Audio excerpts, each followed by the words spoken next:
Hello నమస్తే and Aadab. This is Haritha Kala and I'm an emotional wellness coach. మీ లైఫ్‌లో మీరెప్పుడైనా మోసపోయారా?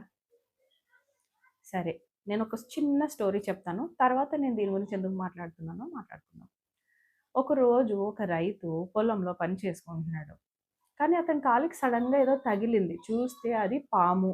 వెంటనే భయపడి వెనక్కి వెళ్ళాడు. కానీ ఆ పాము అతన్నేం చెయ్యట్లేదు. అదే చాలా హెల్ప్‌లెస్ స్టేట్‌లో చనిపోయేటట్టుగా ఉంది. రైతుకి దాన్ని చూసి జాలేసింది.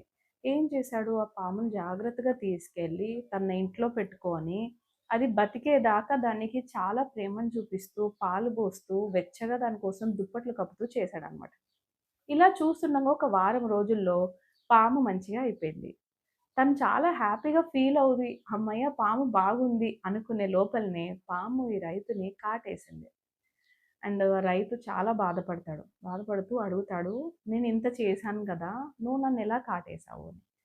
దానికి పామేం జెప్తుందంటే, "నువ్వు నాకు చేసినందుకు థాంక్ యూ.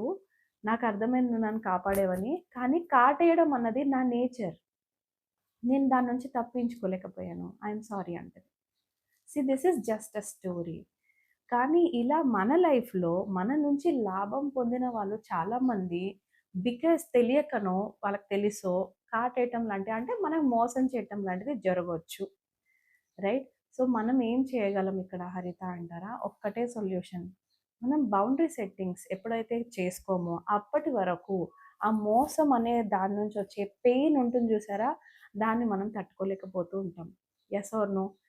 సో, మీకు ఎమోషనల్ వెల్‌నెస్ కోచ్‌గా నేనేం చెప్తానంటే, ఇలా మోసపోయాము అన్న ఫీలింగ్ ట్రిగ్గర్ అయినప్పుడు, మోస్ట్ ఇంపార్టెంట్‌లీ ఒక థర్డ్ పర్సన్‌ని కలిసి, మాట్లాడి, కరెక్ట్‌గా మనం డైరెక్షన్‌లోకెళ్ళకపోతే ఫస్ట్ లాస్ అయ్యేవాళ్ళం మనమే.